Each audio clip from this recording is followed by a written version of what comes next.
अक्सर कई लोगों को दूसरों की बद्दुआ लग जाती है तो कई लोगों को दुआएं भी लग जाती है, लेकिन एक व्यक्ति को किसी व्यक्ति की बद्दुआ कब लगती है और एक व्यक्ति को किसी व्यक्ति की दुआ कब लगती है, यह एक प्रश्न हम जानेंगे इस वीडियो में। चलिए शुरू करते हैं। एक बार महर्षि नारद भगवान विष्णु से पूछते हैं कि हे भगवान, आखिरकार धरती लोक पर कई लोग एक दूसरे से जलते हैं, तो कई लोग एक दूसरे के प्रति प्रेम भाव रखते हैं, क्यों किसी को कभी बद्दुआ लग जाती है तो कभी किसी को किसी की दुआ लग जाती है। हे भगवान, मेरा आपसे दो प्रश्न है। पहला प्रश्न, कृपया मुझे बताइए कि लोगों की बद्दुआ कब लगती है, और दूसरा प्रश्न है कि लोगों की दुआएं कब लगती है। तब भगवान विष्णु कहते हैं कि मैं आपकी प्रश्नों का उत्तर एक कथा के माध्यम से दूंगा, कृपया करके इस कथा को पूरा सुनिएगा। इस कथा को आधा सुनने से आपको आपके प्रश्नों का उत्तर नहीं मिलेगा। तब नारद मुनि रहते हैं कि भगवान, मैं आपसे वचन देता हूं कि मैं इस कथा को पूरा सुनूंगा। और भगवान विष्णु अपनी कथा को शुरू करते हैं। भगवान विष्णु कहते हैं कि एक बार एक खुशहाल परिवार था जिसमें पति और पत्नी अपने दो बच्चों के साथ रहते थे, किंतु एक बार घर में आग लगने की वजह से पति और पत्नी की दोनों की एक ही साथ मृत्यु हो गई और वह दोनों बच्चे अनाथ हो गए। और अब उन दोनों बच्चों का घर भी जल चुका था और साथ ही साथ उनके माता पिता की भी मृत्यु हो गई थी। उनके पास इतने पैसे भी नहीं थे कि वह उसे घर को दोबारा बना सके, इसलिए उन्होंने जंगल से लड़कियां इकट्ठा की और वहां पर एक झोपड़ी बना करके रहने लग गए। उन दोनों बच्चों में बड़ा भाई था केशव और छोटी बहन थी मीनाक्षी। केशव और उसकी छोटी बहन मीनाक्षी अब इस समस्या में थे कि हमने घर तो बना लिया, लेकिन अब हम लोग खाना कैसे खाएंगे, और साथ ही साथ अब हमें धन भी कमाना पड़ेगा। इसीलिए कई दिनों तक अलग अलग जगह पर जाकर केशव अपने लिए काम होना शुरू कर दिया। केशव काफी छोटा था और मीनाक्षी भी काफी छोटी थी, इसीलिए वह जहां भी जाते थे उन्हें काम देने से मना कर दिया जाता था। लोग यह कारण देते थे कि अगर हम बच्चों से काम करवाएंगे तो हम पर बाल मजदूरी का आरोप लग सकता है और हमें इसके बदले में जेल भी जाना पड़ सकता है। अभी तुम्हारी उम्र काफी छोटी है तो हम तुमसे काम नहीं करवा सकते हैं। ऐसे में अब मीनाक्षी और उसके भाई केशव के पास कोई भी रास्ता नहीं बचा। उन्होंने अपने दम पर कार्य करना शुरू कर दिया। पास की ही जंगल से वह लड़कियों को काटते थे और वहां से फल तोड़कर खाते थे। वह इतनी लकड़ी तो जुटा लेते थे कि अपना घर बना सके, किंतु उसे बेच करके धन अर्जित कर सके इतनी लकड़ी नहीं इकट्ठा कर पाते थे। और साथ ही साथ थोड़ा बहुत फल तोड़ लेते थे, लेकिन ज्यादा फल तोड़ने पर उन्हें फल के मालिक से डांट पड़ती थी। और इसके अलावा कई लोग पहले से ही फल तोड़ करके ले जाया करते थे, इसीलिए अब उनको बिल्कुल समझ में नहीं आ रहा था कि अब वह किस चीज का व्यापार कर सकते हैं, क्योंकि उन्हें कोई भी अपने पास काम पर नहीं रख रहा था, ना ही वह शिक्षा ग्रहण कर सकते थे। उनके दिन बहुत ही मजबूरी में चल रहे थे, लेकिन एक दिन कुछ अजीब हुआ। जब वह घर पर आए तो उन्होंने देखा कि एक कुत्ता और एक गाय उनके घर के आगे वहां पर खड़े थे। मीनाक्षी ने उन्हें देखते ही कहा कि इन दोनों को अब हम अपने परिवार का सदस्य बनाएंगे।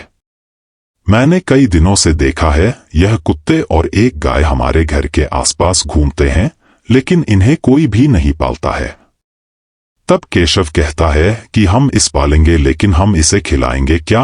हमारे पास तो रहने के लिए एक छोटी सी झोपड़ी है और हम जंगल में से फलों को तोड़कर खाते हैं, और ना ही हमारे पास धन कमाने का कोई साधन है।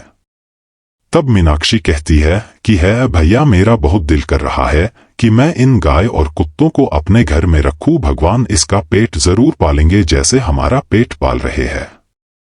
केशव मान जाता है कि वह उसका और कुत्ते को अपने परिवार के सदस्य की तरह ही रहने लगे। अब धीरे धीरे करके वह लोग जो भी खाते थे वह उस गाय और कुत्ते को भी देने लग गए। कई बार कुत्ते और गायों का पेट पालने के लिए केशव और मीनाक्षी भूखे पेट भी सो जाया करते थे, और उन्हें भरोसा था कि भगवान उनके लिए जरूर कुछ ना कुछ करेगा, उन्हें जरूर रोजगार दिलाएगा, उनका भी अच्छा दिन आएगा। लेकिन केशव और मीनाक्षी एक दिन बात करते हैं। केशव कहता है कि मीनाक्षी, हम ऐसे कई दिनों तक गुजारा नहीं कर सकते। एक समय आएगा जब हमें लकड़ी और फल मिलना बंद हो जाएंगे। हो सकता है कि तब हम भूखे रह जाएं और तब हम अपने गायों को और कुत्ते को हम पाल ना सकेंगे। मीनाक्षी, हमें कोई ना कोई रोजगार जरूर ढूंढना होगा। तब मीनाक्षी कहती हैं कि हम दोबारा से कई व्यापारियों के पास जाकर के काम की तलाश करते हैं। मैं जानती हूं कि हमारे बाल अवस्था के वजह से कोई भी हमें रोजगार नहीं देगा, लेकिन फिर भी हम प्रयास करते रहेंगे। तभी मीनाक्षी कहती है कि हमने यह जो गाय पाली है यह हमारी सहायता कर सकती है। हम इस गाय के गोबर से उपले बना करके उसे लोगों को बेच, गांव में इसे काफी खरीदा जाता है, इसलिए हम अलग अलग गांव में जाकर इन उपयोगी को जलावन की तरह भेजेंगे ताकि लोग इसको जलाकर के आग पैदा कर सके और उसमें खाना पका सके। इससे हमारे पास कुछ धन आ जाएगा और हम इज्जत की रोटी खा पाएंगे। यह उपाय केशव को काफी पसंद आया और मीनाक्षी और केशव ने मिलकर के गोबर से उपले बनाना शुरू कर दिया। अगले दिन दोनों उसे उपले को लेकर के गांव में निकल जाते हैं ताकि वह उसे बेच सके, लेकिन जब वह दोनों शाम को लौटते हैं तो वह कुछ ऐसा देखते हैं जिससे कि वह दोनों काफी चौंक जाते हैं। वह गाय वहां पर नहीं थी और ना ही वह कुत्ता वहां पर था। केशव और मीनाक्षी दोनों अपने कुत्ते और गाय को ढूंढने के लिए हर व्यक्ति को पूछने लगे कि वह कहाँ है, कैसे है। हर गांव में उन्होंने अपनी गाय के बारे में और कुत्ता के बारे में पूछा, लेकिन अगले दिन सुबह में वह कुत्ता और गाय अपने आप ही उनके घर में उन्हें नजर आते हैं और उनके पीछे से एक विचित्र प्रकार की ज्योति भी उन्हें नजर आती है। उस ज्योति में से एक अधेड़ उम्र का व्यक्ति और एक महिला निकलती है। मैं पुरुष और महिला दोनों ही दिखने में काफी विचित्र और दिव्य लग रहे थे। वह पुरुष केशव को गले से लगा लेता है और महिला मीनाक्षी को गले से लगा लेती है। ऐसा करते ही केशव और मीनाक्षी के कपड़े सुंदर वस्त्रों में बदल जाते हैं। केशव और मीनाक्षी को यह सब बिल्कुल समझ में नहीं आ रहा था, लेकिन उन्हें यह तो अच्छा महसूस हो रहा था क्योंकि आज तक किसी ने भी उन्हें इतने प्यार से गले नहीं लगाया था। पुत्र, मैं तुम्हारा पिता हूं जो कि अभी कुछ समय पहले मर गया था, और यह महिला तुम्हारी मां है। जब आग लगने की वजह से हमारा घर जल गया और तुम दोनों अनाथ हो गए, तब हम दोनों मृत्यु लोक पहुंचे जहां पर हमें स्वर्ग में जगह मिली। किंतु जब मैं और तुम्हारी माता तुम दोनों को तुम्हारी इस दर्द में स्थिति में देखे तो हमें स्वर्ग का सुख बिल्कुल भी पसंद नहीं आता। हम यह सोचते कि एक तरफ हम यहाँ पर स्वर्ग में आनंद प्राप्त कर रहे हैं, वहीं दूसरी तरफ हमारे निर्दोष बालक दर दर भटक रहे हैं। खाने के लिए जंगलों में जाना पड़ रहा है, रहने के लिए लड़कियां काटने पड़ रही है। तब हमने भगवान से विनती की और तुम्हारी माता ने कहा, भगवान ब्रह्मा जी हमें स्वर्ग लोक में भेजने के लिए आपका शुक्रिया, लेकिन मैं बहुत ही विचलित रहती हूं क्योंकि मेरे बालक बिना किसी गलती के आज ऐसा जीवन जी रहे हैं। आखिर उन्होंने ऐसी कौन सी गलती की जिनके वजह से जिनके सर से माता और पिता की छाव हट गई है, और इसके अलावा वह दर दर भटक रहे हैं। उन्हें रोटी क्यों नहीं नसीब हो रही है। मैं अपने पुत्रों के पास वापस जाना चाहती हूं। मैं अपनी पुत्री को माता का प्यार देना चाहती हूं। मैं एक सामान्य व्यक्ति की तरह दोबारा धरती लोक को जाकर के अपना जीवन जीना चाहते हैं। मुझे यह स्वर्ग की खुशियां अपने पुत्रों के दुख पर बिल्कुल भी पसंद नहीं आ रही।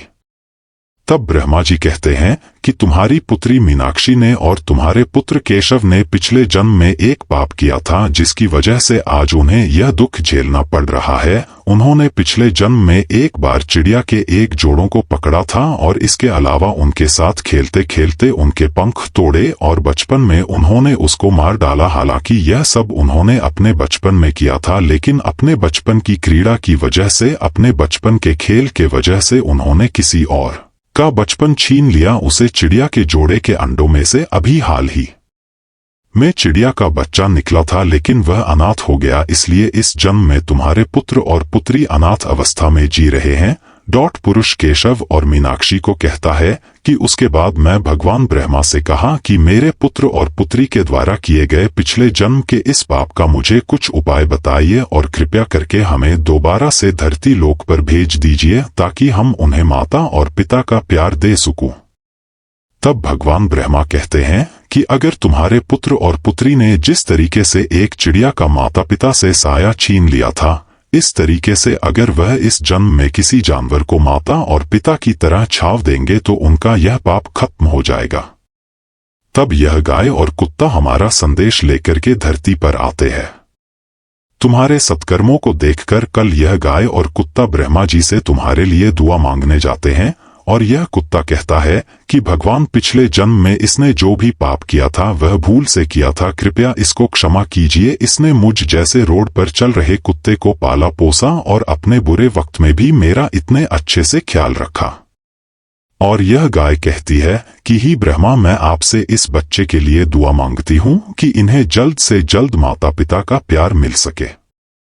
वह पुरुष केशव और मीनाक्षी को बताता है कि आज तक यह हुआ तो नहीं है कि कोई स्वर्ग लोक से धरती लोक पर दोबारा जाए, किंतु इस गाय और इस कुत्ते के तुम्हारे बच्चों के प्रति दुआ देख करके मैं तुम्हें यह वरदान देता हूँ कि तुम धरती लोक पर तब तक रह सकते हो जब तक तुम्हारे बच्चे अपने पैर पर खड़े ना हो जाए।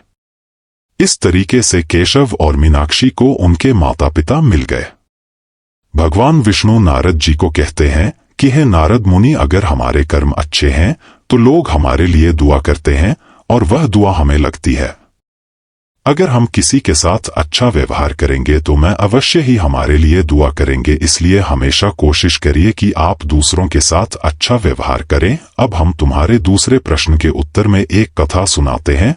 तुम्हारा दूसरा प्रश्न यह था कि बद्दुआ कब लगती है। तो एक बार धरती लोक पर एक सेठ रहता था जो कि काफी ज्यादा धनवान था। उसके पास धन की कोई कमी नहीं थी। मैं जिस भी चीज पर हाथ रखता था उसके पास उसे खरीदने के लिए पैसे रहा करते थे, किंतु मैं अपने व्यापार में बेईमानी करके इन पैसों को कमाया करता था। वह जब चावल बेचता था और कोई भी राशन का सामान बेचता था तो मैं उसमें मिलावट कर देता था, जैसे कि चावल में कंकड़ मिलना और लाल मिर्च में ईंट का मसाला मिलाना। सेठ अपने बढ़ते धन से काफी प्रसन्न था, लेकिन धीरे धीरे लोगों को समझ में आने लग गया कि सेठ के बेचे गए सामान में मिलावट रहती है। इसलिए वह बद्दुआ देते थे कि सेठ का धन खाली हो जाए, वह गरीब हो जाए, उसको खाने का भी नसीब ना मिले, क्योंकि उसने हमारे खाने में धोखेबाजी की है, इसलिए रोड पर आ जाए। धीरे धीरे करके लोगों की बद्दुआ उस सेठ को लगने लग गई। सेठ का व्यापार धीमा हो गया, यहाँ पर ग्राहकों की कमी होने लग गई और सेठ के पास जो धन पहले से था, जब भी वह उसे धन से कुछ भी वस्तु खरीद के लाता तब वह अच्छी गुणवत्ता का नहीं होता था, बल्कि सेठ की तरह ही वह जिस व्यक्ति से सामान रहता था मिलावट कर देता था। कई लोग तो सेठ को मुंह पर ही कहते थे कि तुम्हारा सामान खराब है, तुम्हारी दुकान जल्दी बंद हो जाएगी और तुम रोड पर आ जाओगे। एक दिन सेठ के घर में आग लग जाती है, उसका सारा धन जल जाता है, साथ ही उसका पूरा घर भी जल जाता है। अब उसके पास घर नहीं बचता और वह सच में रोड पर आ जाता है। अब वह साधु की तरह अपनी पत्नी के साथ जीवन जीने लगता है। उसके पास नया व्यापार करने के लिए कोई भी पूंजी नहीं थी। अब वह लोगों के पास दर दर जाकर के भिक्षा मांगना शुरू कर देता है। वह उस सेठ के पास भी जाता है जो कि उसकी तरह ही बेईमानी किया करता था, लेकिन सेठ बिल्कुल भी दान करना नहीं चाहता था। सेठ अपने पैसों को जमा कर करके अमीर बनना चाहता था, इसीलिए दूसरा सेठ कभी भी उसे साधु को धन नहीं देता था, बल्कि उसे कंकड़ मार के भगा दिया करता था और कहता था कि तेरा शरीर तो स्वस्थ है तो अपने दम पर कमाता क्यों नहीं है, मैं तेरे को 1 रुपया भी नहीं दूंगा।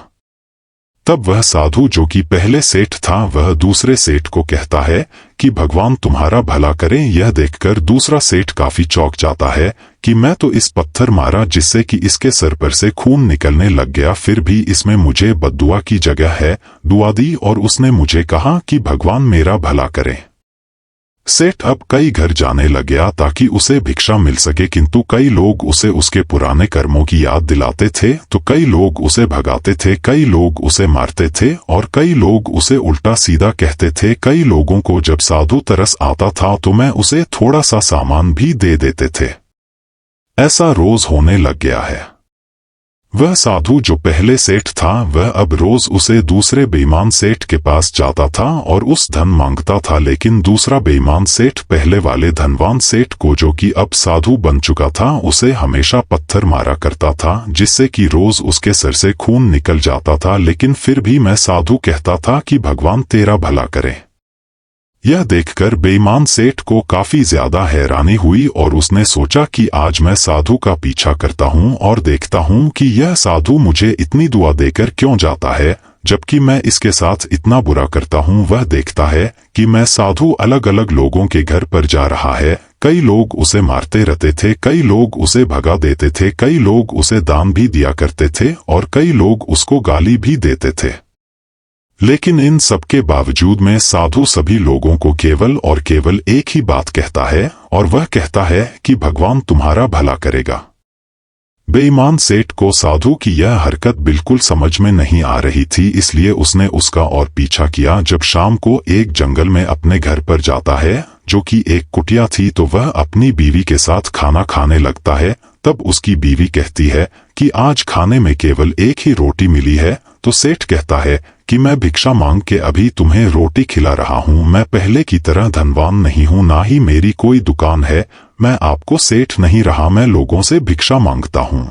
कई लोग मुझे धुतकारते हैं, कई लोग मुझे मारते हैं, इसलिए आज कृपया करके इस रोटी में से ही गुजारा कर लो। तब उसकी पत्नी कहती है कि तुम्हारे सर से यह खून कैसे निकल रहा है, कौन है जो तुम्हें रोज मारता है? साधु कहता है कि मेरी ही तरह एक सेठ है जो कि बेईमानी करता है। यह पास के ही गांव में रहने वाला एक सेठ है जिससे मैं तब सामान लाया करता था जब मेरे पास पैसे हुआ करते थे, लेकिन यह भी मेरी तरह ही खराब सामान बेचा करता है। लेकिन इन सब के बाद भी मैं सबको एक ही बात कहता हूँ कि भगवान तेरा भला करे। मैं यह नहीं चाहता कि जो मेरे साथ हुआ मैं दूसरों के साथ हो। जिस तरीके से लोगों ने मुझे बद्दुआ दी उसे तरीके से मैं दूसरों को बद्दुआ नहीं दूंगा, ताकि मेरे किए हुए पाप धुल सके और दूसरों को अपनी गलती का एहसास भी हो। यह सुनकर वह बेईमान सेठ काफी ज्यादा चौंक जाता है और वह कहता है कि यह है तो बद्दुआ का ही नतीजा है, जिसकी वजह से ही धनवान सेठ का साधु बन गया और यह मुझे दुआ देकर जाता है,